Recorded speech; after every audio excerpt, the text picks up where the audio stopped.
Pemirsa, sejumlah kelompok buruh masih menjalankan atau melaksanakan aksi unjuk rasanya memprotes disahkannya Undang-Undang Cipta Kerja diantaranya di Karawang, Jawa Barat dan juga di Makassar, Sulawesi Selatan. Kita akan melihat kondisi mereka, bagaimana kondisi unjuk rasa di sana.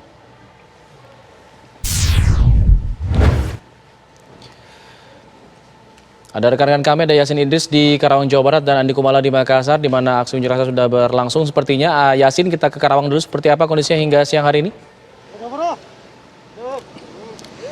Ya, Alfat dan juga pemirsa, pagi tadi kami sudah mulai memantau maksud saya ada pergerakan di kawasan industri Indo Taise Karawang, Jawa Barat ini, di mana para buruh ini yang totalnya di sini terdapat sekitar 32 perusahaan. Jika semua total buruh yang ada di sini kurang lebih ada 15.000. Nah, adapun aktivitas pagi tadi di sini sudah melakukan beberapa pengecekan, di mana buruh-buruh ini tadinya bersatu, kemudian mereka melakukan mendatangi satu persatu perusahaan ataupun pabrik yang ada di sini untuk mengajak buruh lainnya agar tidak melakukan produksi ataupun tidak melakukan kegiatan di dalam pabrik sehingga dapat satu suara seperti itu. Nah, tadi pernyataan dari Ketua Forum Buruh Indo Taise juga saya tadi sempat berbincang dengan mereka mengatakan bahwa atas persetujuan pihak perusahaan juga yang sudah membolehkan karyawannya ataupun pekerjanya untuk ikut melakukan dalam aksi mogok kerja ini. Artinya memang ada dukungan dari kedua belah pihak untuk memfasilitasi juga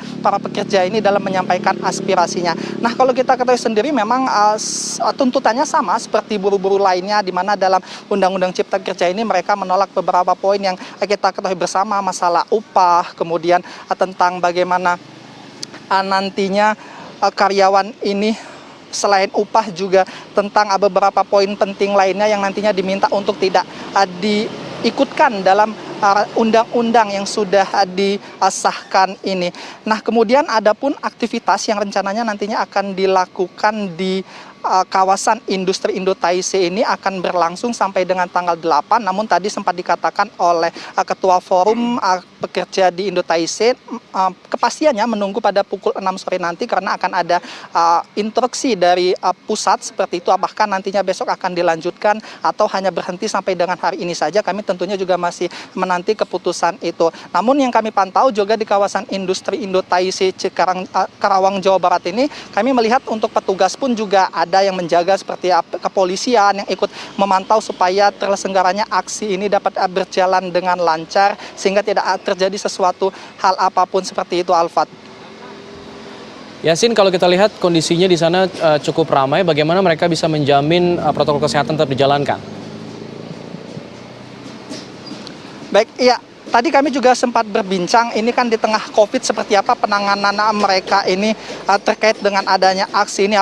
Apalagi tadi sempat pagi tadi juga cukup banyak para pekerja ini yang masih datang. Nah, saya mengajak sedikit berbincang menanyai masalah protokol kesehatan ini seperti apa sih dengan Bang Ramli. Ini adalah ketua forum dari buruh yang ada di sini. Bang Ramli, ini kan di tengah COVID, Bang. Maksudnya massa juga banyak. Ini seperti apa memastikan sehingga teman-teman dalam kondisi yang sehat, Bang?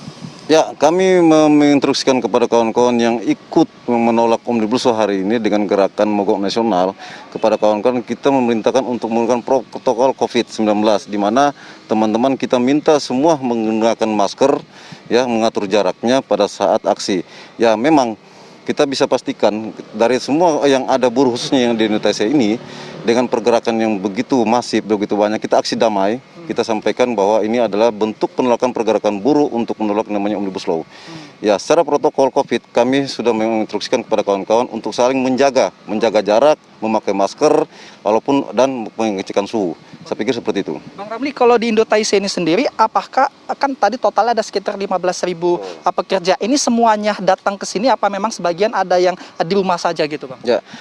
Pekerja yang khususnya ada di Indonesia dan di mana-mana, di khususnya Karawang, umumnya di Karawang itu kami memang instruksinya adalah mogok nasional, unjuk rasa yang ada di pabrik masing-masing. Hanya perwakilan-perwakilan saja yang kita ikut sertakan untuk mengontrol pabrik-pabrik. Yang ikut konvoy hanya sebagian saja. Tapi jika memang Omnibus Law masih tetap atau undang-undang ini tidak bisa khususnya klaster tenaga kerja nggak bisa dicabut dari Omnibus Law, maka suka nggak suka di kemudian hari kita nggak tahu apakah ini akan kita lakukan tindakan lebih lebih apalagi dimasif lagi bahwa apakah tutup kawasan, tutup tol, itu kita nggak tahu ke depannya. Kami hanya tinggal menunggu instruksi dari pusat. Baik, terima kasih banyak Bang Ramlia. Semoga tetap sehat bersama teman-teman yang ada di sini ya. Nah, jadi Alfat, yang perlu ditekankan bahwa di tengah COVID ini mereka sistemnya adalah dengan menerapkan masing-masing buruh ini tetap berjaga di pabriknya masing-masing sehingga tidak terkumpul di satu titik yang menimbulkan potensi banyaknya berkumpul di satu titik itu. Ini mungkin salah satu cara yang efektif juga sehingga dapat menjaga protokol kesehatan. Sementara itu kembali ke Anda di studio.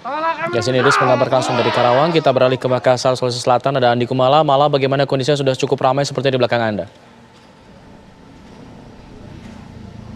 Iya, Alfat, massa dari elemen mahasiswa sudah tiba di gedung DPRD Sulsel untuk melakukan aksi unjuk rasa memprotes pengesahan Undang-Undang Cipta Kerja yang dilakukan oleh DPR RI. Seperti Anda lihat di belakang saya, ada seratusan massa yang sedang menggelar orasi di depan gedung DPRD Sulsel. Mereka ini tergabung dalam Front Perjuangan Rakyat, baik itu dari buruh dan juga mahasiswa.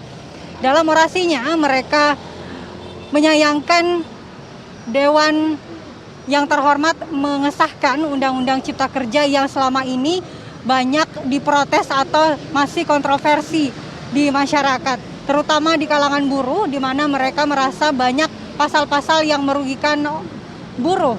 Di antaranya adalah penghapusan upah minimum kota dan diganti hanya memberlakukan upah minimum provinsi, kemudian libur yang dipangkas menjadi 1 hari dalam seminggu, kemudian adanya peluang kontrak tanpa batas dan sulitnya menjadi karyawan tetap, kemudian hak untuk memohon PHK dihapuskan dan juga sanksi terhadap perusahaan jika tidak membayar upah dihapuskan.